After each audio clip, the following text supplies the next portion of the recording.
Hello, everybody. Welcome to VIE Speaks podcast, Think Out Loud, where our goal is to have conversations with heart and soul. And there isn't anybody better that I could be sitting next to than Laurie Hood, my friend and founder of Alaqua Animal Refuge.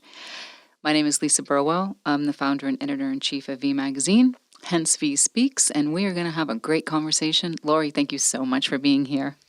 Thank you for having me, Lisa, and I feel exactly the same way about you. Thank you. So let's get to let's cut to the chase here. So you've been doing and fundraising for Alaqua. It's been your mission, your vision for 13 years. You've been able to successfully build something and continue on various phases. And then we were all met with the worldwide pandemic. Tell the audience where you are now, your recent fundraiser, Rescue Me, that you just had 10 days ago, and how hard it is to keep it going and continue the fundraising effort in a world that is upside down. Well, honestly, it's not easy. And as soon as this epidemic hit, and as soon as I realized the severity of it all, we went into major just freak out mode, basically, trying to figure out not only how to reinvent the wheel of having a rescue and continuing to save the animals, which doesn't stop, the need of doesn't stop for that, but with a refuge that, operates with, minimal staff, 400 active volunteers, closing to the public, closing to the volunteers, relying on the kindness of donations and grants that all of a sudden got super competitive for every nonprofit in the country, trying to figure out how to stay afloat. And, everything in one ball. It was very stressful. And as soon as that hit and we started trying to figure out how we were going to do all of that, just took it one issue at a time, prayed about it, sat on it, slept on it. The next day, instead of doing adoptions where people would come in and meet the animals, we're doing virtual adoptions. We're doing curbside service. We're put out the plea to volunteers to please foster an animal instead of coming in to care for them. And that stuff started falling into place as best it could. But then the money stops coming in and, people are scared they're going to lose their jobs, which they did. We're in an area that's there's no big corporations here, as you all know. It's a beach town, basically, and we're at the mercy of, the people that are making their money from our tourist industry. And, that stops. So then our May fundraiser was canceled due to the pandemic, and a second one was canceled. And this is what we rely on for our operations. Mm-hmm. And, it was very stressful. Mm-hmm. So immediately came into thinking, well, everyone's going virtual. Maybe I'll do a virtual event, and started putting together in my head what that looked like. And Rescue Me was born, and it was a lot of work. You did a fabulous job. Well, thank you. You as host, you're so telegenic, and obviously your heart, just shines through the camera as well, like how genuine of a person that you are and how hard it is to keep going, but you did it with such grace and elegance, and I know it was really hard to do. Sidebar on the fun stuff, or tell the audience about the celebs that you were able to get to be on this 1 hour live telecast. It was pretty impressive. Oh, thank you. Well, Alden and Emerald Agassi are friends, and they agreed to be live from their kitchen with their precious children and the animals that some came from Alaqua, so there was no better fit than that. Brian Kelly and Brittany Kelly are new to our community, and they are two of the kindest souls I think I've ever met. Oh, yeah. Florida Georgia Line, and Tribe Kelly. And Tribe Kelly, yeah. And so they agreed to do something. And then we had an event last year called Animore, which was incredible singer-songwriters that came in and put together an event. So we had Billy Dawson and John Knight and Eric Lindell, and they all agreed to be on.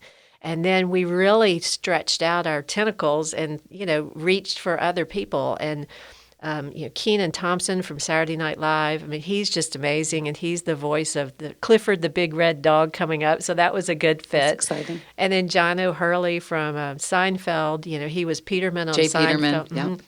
And he's a huge animal lover out in California, and we've never even met, but he did this for me. That's awesome. And, he's the host of the Purina National Dog Show. And, so his voice and his kind words, I mean, I could watch it over and over. It was surreal. And it was amazing that all these people came together just out of the kindness of their hearts. It was so well done. Very well done.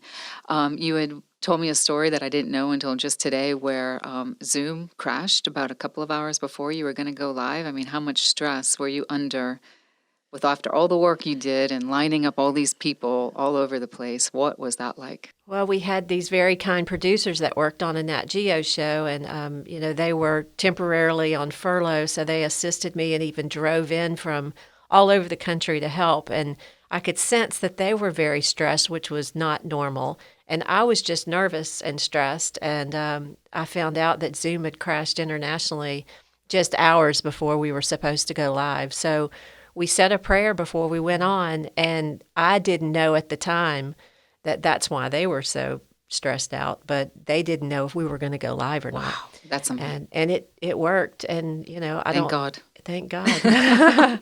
Always comes through. Always comes through for us. So tell us about what kind of money you raised. I know that it's an ongoing fundraiser, and so, hey, guys out there, we're having a real conversation here, and we're going to give you a lot more behind the scenes, but the reality is a nonprofit organization that's taking care of animals in a no-kill shelter needs funds, needs money, to keep going. Now, it being in its 13th year, and then this big move and building a whole new facility on the 80 acres that was donated to you, too. So be generous, think, and really, really think not once but twice about donating to Laurie's organization. It's an awesome organization, and she has a great heart. But, tell us a little bit more about, what you raised and what you need, on a monthly basis, because it's a fierce amount of money. It is. And, I feel almost bad that that's almost all I talk about, because it's so hard.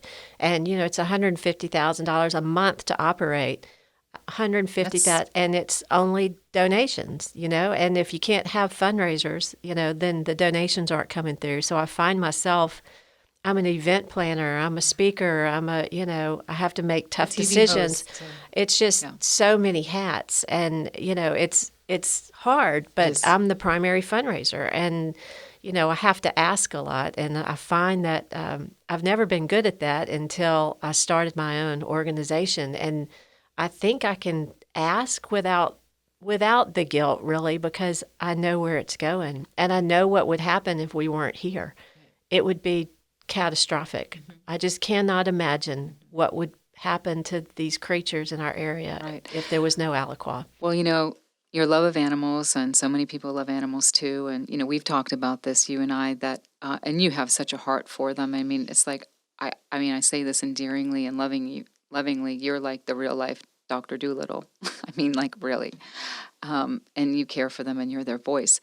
But what I've watched in people, and I've heard you say it too, is that the animals are nurturing and healing people. Tell us a little bit about that. It's the animals, and God, loves creatures big and small, and it's awesome. But when I see the byproduct of that animals teach us how to love, and maybe we forgot how to do that along the way because life is tough and it can kick you and keep you down. So talk about the reciprocalness of what you're doing. Well, of course, I understood that from, even at a young age, what animals could give back to people. And there's nothing better on a bad day than laying down in the middle of a group of puppies. I mean, literally nothing better. But, I noticed that, we have the largest volunteer network on the Emerald Coast, of 400 active volunteers, which means they've been active within the last 3 months. It's amazing. And, a lot of them come out, and I ask them what brought them there. They all love animals. We all knew this was the answer.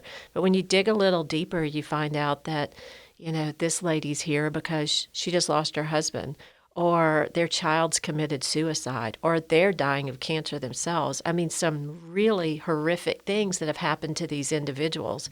And they find their peace, and they find their healing for their souls with these animals at the refuge. And they become the medicine that, you can't prescribe. I mean, it's just something that's so healing about these animals, and it's not only just animals, but it's these particular ones. I mean, they have come from the worst places.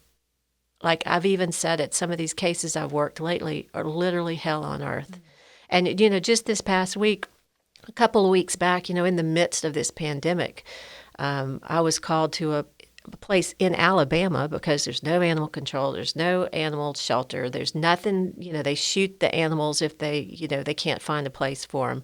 And it was just a horrific situation. Man had, anyway, left, it was just bad. They were eating one another. It was horrific. Mm-hmm. And the only way that the law enforcement could get them out was to spray these poor animals with pepper spray. I mean, they had been through hell. And this one big dog, we named him Lieutenant Dan because we named them all Forrest Gump names. We have themes to our rescues. Oh. And he was the kindest. I mean, you could see it in his soul. And I didn't know he had been sprayed with pepper spray. And, I go from washing my hair to some days, I'm literally covered in poop, and I'm at this place and I'm covered in poop, and there's flies and there's bugs and there's, pepper spray on these animals. And I touched it to my face, and, the burning was, and this dog is still kind. Yeah. And we all loved him. And, just 2 days ago, this couple came through, and they had their special needs son, and he was looking for a therapy dog for him. And this little soul, he was 7 or 8 years old, and what he wanted to do with his life was to have a best friend therapy dog and take it to visit sick children. Oh, my gosh. And I get chilled all over just thinking about this. And I leaned down and I introduced him to Lieutenant Dan, and he got eye to eye, and he gave him a kiss. I mean, you just can't even control the tears. And so after all these animals have gone through, and they can still give. They can still give, and the people watch them come in half dead, and they have nothing left in their eyes, no life left. And then you see the life come back, and it gives people hope because they think if this animal can come back from what just happened to it, maybe I can too. Yes. And it's just I'm just covered up and down with chills. It's you're doing the right thing, and it's something bigger than just an animal shelter. Yes. It so is much bigger. So much bigger. And but you and I have talked too, when you're the leader, when you're the visionary, and basically there's a lot of responsibility on you. How do you basically weather that? Because I know you and I have talked about the various ups and downs of having a business or just life in general, when you're trying to live out your passion, your dream, and what you feel is your calling on the earth. How do you get through times like these? Well, we can just get real because it's not easy, and not easy is an understatement, I think. People see you, and you're the spokesperson or you're the face, and they think you live this glorious life because you get to play with puppies all day, and some people think bad about you for that. Right. They resent you, or they say the haters are out there, which is so true. And it's so hurtful because nobody sees the other side. And, nobody sees that I was at the refuge last night at 9:00 checking in a pregnant dog that was scared of everybody. It's just, it's nonstop. It's nonstop. Relentless. And, so it's just a lot, and you can't stop. And, I think you and I talked about this earlier. People come in, they stay a while, they decide they want to go do something else. And, you invest in people thinking that your vision is theirs, but it's not. Mm-hmm. So it's very interesting, and it's very challenging being the person that it's yours and it's your vision, and you know what you have to do. Right. Because you have to do it. There's not another choice. Correct. Yeah. And you and I have talked about our faith and how without it we couldn't do anything that we've really done. And I have had such immense faith for a long time. I would have to say the pandemic threw me for a little loop. And I was kind of saying, where are we going, God? Like, I'm hanging on for dear life here. And I can only imagine that you've had a few days like that yourself. And they don't stop, because I gave everything that I had, I threw into this last fundraiser. That was all I had in my back pocket. you know, and I don't know what's in the other back pocket, but it hasn't shown itself yet. Well, it will. But yeah, I know I can feel it. I can feel, I mean, I could see how hard you were working, and I'm, sort of like compassionately putting myself in your shoes because I've got my own mountains that I've had to climb too. But you've got a pretty big mountain there that you're climbing. But it's going to work out. We've got through a lot of things in the past, and you've got the support of so many people in the community, and like you said, what you're doing is like it's real. But like it is, they are challenging times, and there's no roadmap for where we're going, where a lot of people are going. So you just have to really surrender, You do. which is really hard to do. It's really hard. And you just really have to not sort of have faith, but you just have to have total faith, because like the shifting sands are underneath foot, and you just have to, hope and pray that everything works out, which I have all the confidence in the world it will. But it's good to, be each other's cheerleaders, and everybody needs, cheerleaders in this world, and people that are at the top too, like you and all that. Like, sometimes people think, you all have it figured out, and you have, the strength of Hercules. And mostly since I've known you, you have had Herculean strength. But like we said, it's hard. And I think I laugh sometimes because I'm totally winging it. Oh yeah, I'm always winging it too. I mean, I really am. It's interesting. Well, to the audience out there, I just want to give you a little bit of background about Laurie's founded her organization, Alaqua Animal Refuge, 13 years ago, and she's been a beautiful VIE cover girl twice, and then we've had featured numerous articles in the magazine as well.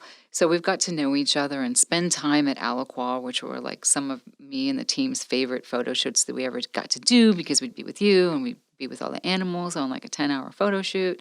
Sometimes it was really, really hot. Like the last one was like 110 degrees. It really was.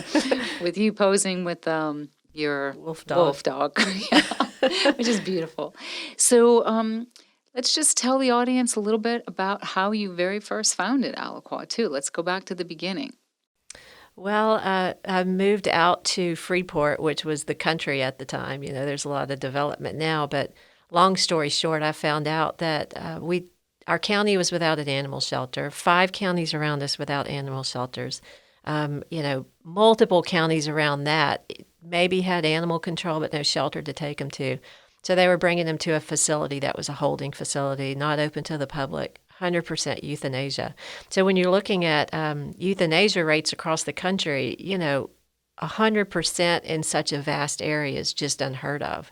It's just, you just don't hear of that. And I'm talking about everything from puppies to Yorkies to purebred, animals. And it's, I just found out about it, and once I knew it, I couldn't not do something. And so I started the refuge, and that was about 20,000 animals ago. Wow. That we've adopted out. But, tens of thousands more we've helped, and, immediately saw that animal cruelty was going unchecked. All these same counties had never prosecuted one time an animal cruelty case. So I started working on that, and now I'm a special investigator with the Sheriff's Department, just so I can go in and work these cases. Right. And, we were on a call this morning, the first Zoom prosecution call that they've had for animal cruelty. That's amazing. It's amazing. How far you've taken this, and what kind of need there was, too. And the need never stops. And so, part of my vision is to empower other places and other people to do what I do, because I wish somebody had held my hand. I wish there was somebody had helped me figure it out from the beginning. So I think part of my calling is to bring in, people that want to start something like I'm doing, in all or part. And there's a lot of the human therapy programs, like our equine interaction program, where right now we work with handicapped individuals and autistic children, and substance abuse groups. But we're going into PTSD patients, and we've even are in negotiations right now to be the first organization that helps human trafficking victims. And so, like I said, again, it's just there's so much that we have to do, because the animals need it and these people need it. And the people do too, yeah. So amazing. Laurie, So you were just telling me about you had a very interesting Zoom call yesterday, which I must know all about, and so does everybody else. You were on a call with the White House yesterday? I was. Tell me about that. Well, I was asked to be on an advisory committee for animal welfare. And, it's so interesting, the politics. I've never enjoyed politics, but somehow I'm immersed in it. And, it's all about, if you're the president, say, you don't know everything. People assume you know everything. But whether you're president, a congressman, or whoever you may be in office, you rely on communication from peers. And so I've somehow established myself with a group of peers that is the top animal welfare experts in different areas. And so it's all about just trying to, gain support from political individuals that have the power to make the change needed for, for animals to be treated fairly and for their safety. So it was very interesting. It was a very small group of people. Hopefully, I'll be on more of those, but it's quite an honor. Very impressive. Amazing. You astound me at every turn. So you've helped animals of varied species. You were in Tallahassee, you've been lobbying, you've changed laws, you've been so successful as an advocator of animals' welfare in person and then politically, as you were saying. So this year, which animal species are you advocating, and what is on your radar in 2020 to help animals? Well, all of them always, but I've noticed that through my journey that a lot of people have love for animals, but wild animals are somehow either left out or they don't share the same passion for those animals. And I think it's because you've met a dog or a cat, you've held a dog or a cat, you've loved them in your lifetime. But wild animals are just out there, and they deserve to be, treated humanely as well. And so part of my new facility is going to be an educational facility for wild species, native species to Florida, and introducing people to those animals. But the Florida black bear is one of those, and they were on the endangered list for many years, and they were taken off. And there was a horrific hunt several years back, and lactating females were killed, and their cubs were left in the wild. And it's a trophy hunt situation. You don't eat a black bear. It's just for the thrill of the kill. And, that really bothers me. I can understand why if you want to hunt your food and you want to eat your food, but to just kill just for the thrill of killing is something that really bothers me. So I'm making it my mission through another organization that I'm affiliated with. I'm the Florida State Director for Animal Wellness Action out of D.C., and I've decided that that's going to be my main focus with their organization and that lobbying effort. Fantastic. And you're the person for the job. So we're just about getting ready to close out our series here with you, Laurie. If you can, in the last couple of minutes, just tell the audience about what you're doing on the 80 acres, the facility that you're going to have there, and just get everybody jazzed about it so that they can help support you. Well, thank you. It's actually 100 acres. Okay. 100. And we are going to build the first of its kind animal welfare theme park, for lack of a better term. I want to focus on our high tourist area to bring in people who otherwise would not have the opportunity to learn about animal welfare in a very positive manner. So we're going to do the same thing we're doing now, adoption and rescue and rehabilitation, but in a way that's almost like a zoological center where you want to come and spend your days and, bring your children and pet a cow or whatever it may be, and have all sorts of sustainability factors involved where farmers markets and kids' birthday parties and music concerts and, women's wellness weekends and all sorts of things that feed the soul, along with capitalizing on what we were talking about earlier. The animals really do heal people. So, bringing in meditation and, healthy eating and goat yoga, Yeah. whatever, we can do to introduce that The piece connection. to people. And they want to come spend their day there when you have a day off. That's my goal. I can't wait to go. And what is the estimated completion date of your new Well, we facility? were on target of having phase one by the end of the year, and I've decided that I'm doing it, Good. whether we're ready or not. We're Go just for going to it. go ahead and try to move. And so hopefully by December, we'll be in some sort of operating mode out there. And it's 10 times the size, so we can't go wrong with that. Exciting, so exciting. And do you want to give some web addresses or of how people can donate to Rescue Me or Alaqua in any other form so that we can get some participation from our listeners? Sure. That would be amazing. So our website is www.alaqua.org, and all of the information about Rescue Me is on there, as well as our capital campaign. Awesome, awesome. Well, you have been a delight, as always. Thank you so much. Thank you for And having me. you're welcome. Such an honor. All right. So I hope everybody out there enjoyed hearing Laurie's story. I don't know a person that could not be moved by her story. And thank you. And also tune into VIE Speaks, Think Out Loud in the future. And I hope you enjoyed eavesdropping on our very real conversation that we had today. For now, we'll bid adieu. Thank you, everybody. Thank you, Lisa.